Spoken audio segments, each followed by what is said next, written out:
Today, I'm going to be sharing your true ghost stories that you sent me by email. Are you ready, Scully? Let's go.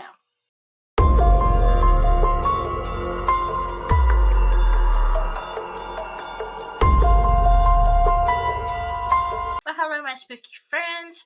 Yeah, still in the same shirt because I told you I'm going to be filming this and I'm going to try to catch up because we have so much to catch up on and so much to talk about. But let me catch up with your letters because I want you to know how much I absolutely appreciate you sharing with me. Now, our first story comes from, let's see, let's call him Max. So Max says, I don't have many ghost stories of my own, and I think it is because of my own brand of neurospicy. Neurospicy. I'm not really sure what that means, but I'm getting better at noticing things. Okay. I work in healthcare. I was up on the unit one day, and it was a normal kind of run of the mill, uneventful day so far. As I was leaving the unit, I felt this overwhelming sense of sadness and anger. I knew the feelings didn't belong to me, and there was no visible reason for it. But I believe that grief and strong emotions linger, and I may have run into some energy there. Yes, absolutely. And I think for y'all who maybe just are becoming aware of some paranormal stuff, whether you're young or whether you're just older and you're starting to notice, I think that's one of the things that we discount. You can walk into a place and feel the energy, like sadness or anger. Let's say you're perfectly normal, nothing's wrong, and then you go into a certain place, whether you're going there to eat a meal or you're going there for an appointment or just whatever reason, all of a sudden your whole mood changes. It can often be because of the vibes of the place. So I think that is a very astute observation, really. I'm still hung up on the neurospicy. I'm not sure what that means. Do I want to know? But he goes on to say, here's another one. I can't remember if I've shared this one with you before. We've always known that my grandma's house is haunted. One of the weekends we were visiting there, I decided to stay up after everyone else went to bed. I'm definitely a creature of the night, so my creativity kicks in about the time everyone else is headed to bed. So I'm sitting there on the living room floor just doing my thing. I think I was drawing or working out a riff on my electric guitar or something when out of the blue, I hear music. I think, what in the heck is that? Everyone else had gone to bed, and we had no neighbors for at least a mile or two on either side. I was sitting there for a few minutes, very weirded out, when I looked down at my Discman CD player. I always kept the headphones plugged in. Well, it was playing. The way it was sitting, it could not have turned on its own. It was basically laying kind of flat, and there was nothing that could have fallen out on any of the buttons or anything. But the disc inside was spinning like I had turned it on. I was creeped out and went to bed. Now, remember that when you would open the thing and then it would be spinning around? So I guess maybe the ghost wanted to hear. I want to know, what was it playing? It makes me wonder though. What song was it playing? Maybe it was just a ghost jam. I don't know. And then he goes on to say, I used to pastor a few churches some years back, and we would participate in different fundraisers to raise money for organizations that help people with necessities. So one day we did this fundraiser. The treasurer handed me the check to put in the mail. I took it home with me and put it in an envelope and addressed it. I left it on my bed where I knew where it was. When I came back to it, it was gone. I tore the apartment to pieces looking for it. When I finally gave up and sat down on the couch, I glanced up at the coffee table, and there it was. My mom had died about a year prior to that time, and she always moved things at home to where she thought it made more sense. I think she is still around and maybe she is trying to help. But I was about to join her from an aneurysm from losing that check. I imagine. And he says, I have a lot more from my mom and my cousin that I will send you.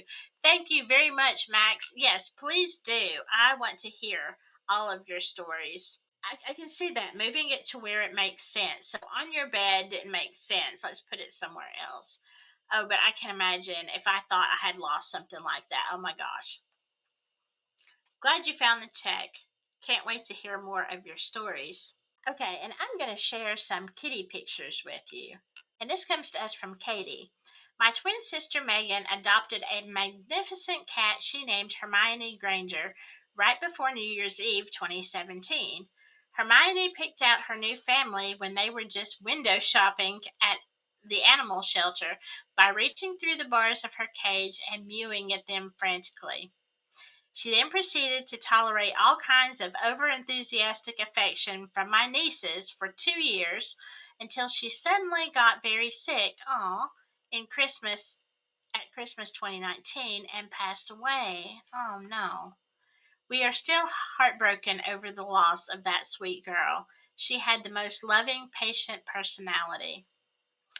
2 years after she died, Hermione came back for just one night. Megan was recovering from shoulder surgery and had a herniated disc in her neck, and she couldn't sleep because of the pain. All of a sudden, she felt Hermione jump up onto her bed, pad over, and flump down like she always used to. Hermione was a big boned girl, and there was no mistaking her way of flopping on you. Megan thought to herself, Hermione's here. I can sleep now. She told me that she drifted off to the best sleep she'd had in years and years, feeling the warmth of her best girl beside her. And here's a picture of my sister and her precious girl. I call her Saint Hermione, the Wonder Kitty. I know the Rainbow Bridge is real. What a beautiful cat that is. Hermione was lovely. I understand when I've gone window shopping before. Yeah, you always come home with something almost always. I've had that exact experience with, cats just reaching out. But that is a lovely story.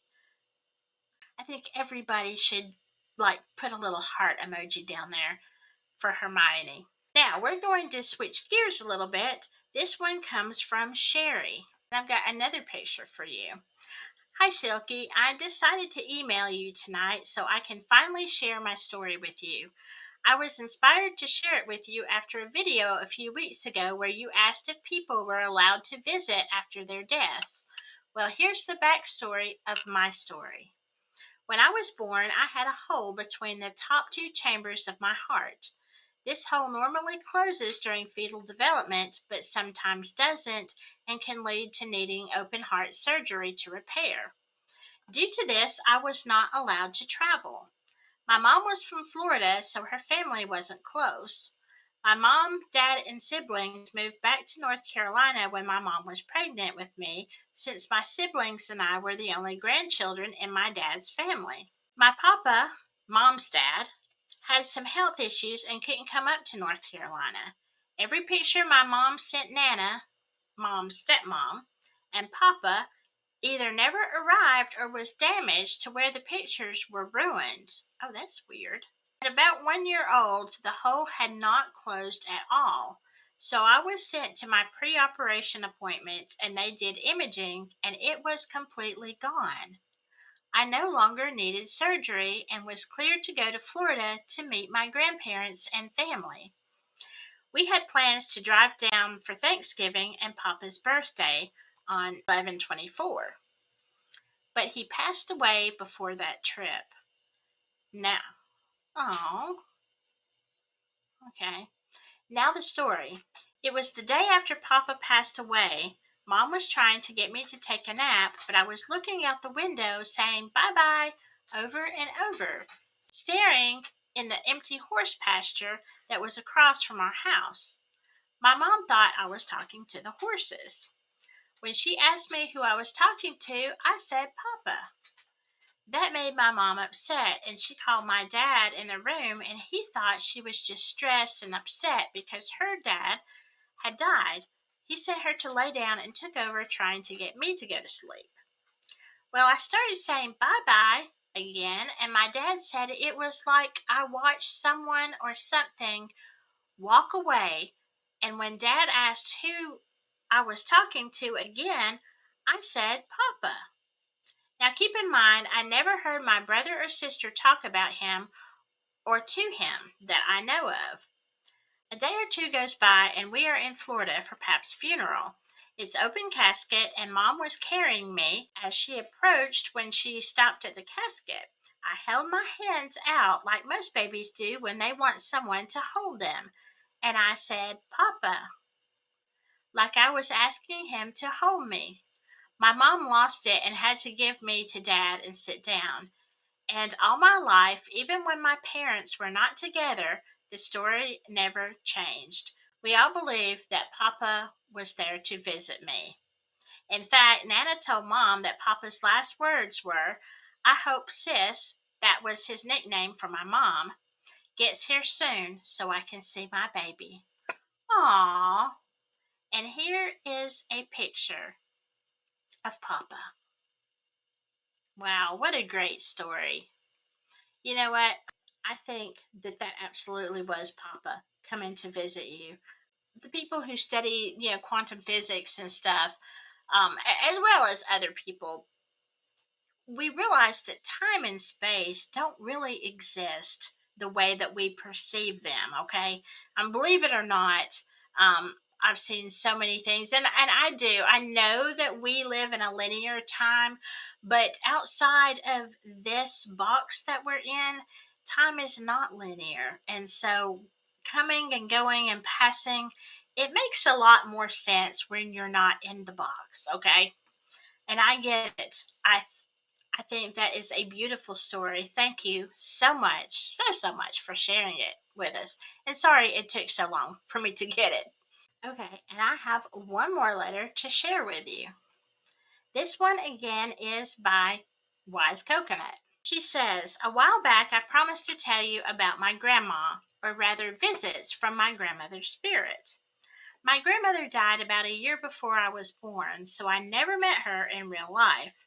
Nevertheless, she has been a guardian angel in my life, and I have met her. The first time I met my grandma was when I was about 3 years old. My mom had moved with my brother and myself back into her childhood home after my parents divorced. In any case, my mother had left us kids in the care of my grandpa while she went out. Grandpa liked to watch Lawrence Welk. Y'all remember that? I remember my grandparents. Like, I was little. I remember my grandparents watching that. Um, or maybe it was the reruns. I don't know. I don't know, but I remember the bubbles, okay? Grandpa liked to watch Lawrence Welk, and I know on this occasion he was in the living room watching TV, and my brother and I were playing in the bedroom where we slept and the kitchen. While we were playing in the bathroom, an old man in work clothes walked in and turned and walked straight through the far wall into the bathroom. Since we were young, we thought it was Grandpa and were not bothered by his disappearance. Yeah, I guess when you're 3, you don't really consider things like that. My brother decided at this point he was going to play somewhere else. This bathroom had 2 doors, one to my grandmother's old room and one to the rest of the house. Just after my brother left the bathroom, the other door opened and my grandmother walked in. I don't know who she was, but she said to me, "Hello, Susie. My, aren't you sweet?" She took my hand and we went into her bedroom. Grandma then proceeded to fuss with her hair in the bureau mirror. I asked her if I could see her jewelry box because my mom wouldn't let me. She said, "Of course, Dolly." And then she lifted me onto her bed and put her jewelry box on the bed with me. I got busy looking through her box and she said, "I have to go help the women cook now." And before I could say anything, she went through the door. I slipped off the bed and followed her to the kitchen, and I could see her between my mother and my aunt puttering away. Just then, my mom asked me to get her something, and I had to go into the pantry. When I came back, Grandma was gone. Of course, I asked where she went and was told she was never there. But I insisted and showed my mom where Grandma's jewelry box was on her bed, as I could not have gotten it off Grandma's dresser. I never did find out who the old man in the bathroom was, but I never saw my grandma in that house again. Okay, I know you're not disturbed about the guy in the bathroom, but now I have to wonder, am I going to get up at 3 o'clock in the morning and like really have to go? And then some ghost is going to be in my bathroom, doing his ghostly business because look, at 3 a.m. when I got to go. Don't be in my bathroom. Uh, okay, but we're not done. The next time I would encounter my grandmother was in a dream when I was 14. In my dream, my grandmother came to me in sort of a heavenly realm, is the best way I can put it. It was a space that was infinite and white, but was like being inside a crystal. Hmm. It's so much harder to describe what it looked like than to remember. In my dream, my grandmother was wearing a long red dress with floaty layers and long sleeves. Her hair was done up and she was dancing as though she was in a ball, a sort of a waltz for one. Oh, how lovely! What a lovely dream. She said, Susie, I don't have much time, so you must listen to me now. I want you to tell your mother. She then proceeded to tell me many things, but most of it I could not remember upon waking.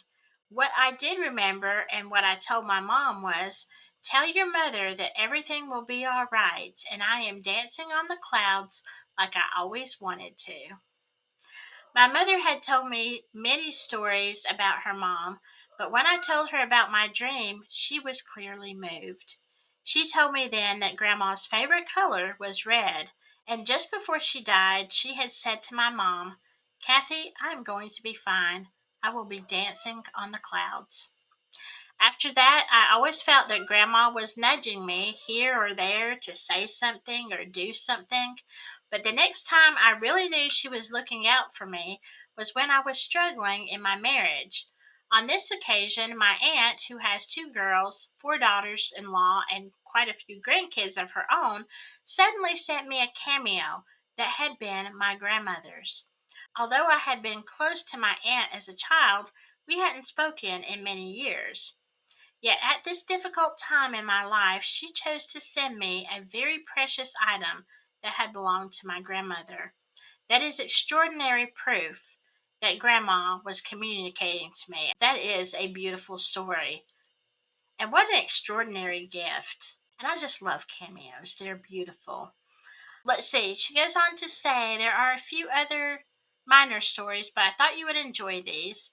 She said, as I was listening to your live stream, there was some discussion about what hauntings might really be. I have a theory that some hauntings might simply be the living bumping elbows. What I mean is, the universe, earthly and heavenly, are really one thing. All of time and space are simply perceptions that we classify as one thing or another, like how an LED bulb can be many different colors all at the same time, but only show one color at a time. Yes, that's kind of like my light back here. Light itself contains every color, and we see individual colors by bending light at different frequencies. In my hypothesis, everything past, present, and future, whether it is in the earthly realm or heavenly planes, exists in exactly the same place. So when we experience hauntings, these things might not come from the dead, but the living touching the living because our frequencies bump against each other very briefly. Of course, that hypothesis does not address evil things or explain the whys of them, but it is a fascinating mind experiment to contemplate. I agree. And this is exactly what I was talking about. And you know what? I didn't even realize that this letter was coming up next. But how crazy is that? That is exactly what I meant about time and space not being linear like we think it is. And maybe we are just bumping elbows. Isn't that kind of crazy? Just like the light behind me is an LED light, and yes, it changes colors, and but it's all at once. It's just we see what it is tuned into. All right, what do y'all think? I love some good, not just paranormal talk, but some kind of time, space, quantum physics stuff. Look, I'm a nerd. I'll tell you right now, I am a big fat nerd. So I love it. I love talking about this stuff. All right. Anyway, it's time for me to go. Mostly because it's hot in here and I can't have the fan on while I'm filming because it's too noisy. And I need some air. I will see you soon. I plan to schedule a live coming up. I'm not sure when. So keep your eyes open for community posts.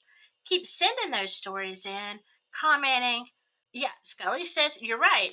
Please, if you like this video, please give me a thumbs up. I didn't even introduce myself. I've been so excited these last two. I'm Silky. This is Spooky Southern Tea. That's Scully. Sachi. We got a lot of sounds around here. All right. Hope you enjoy. Have a great holiday. I will see you soon. Whatever you do, just stay spooky. Bye bye.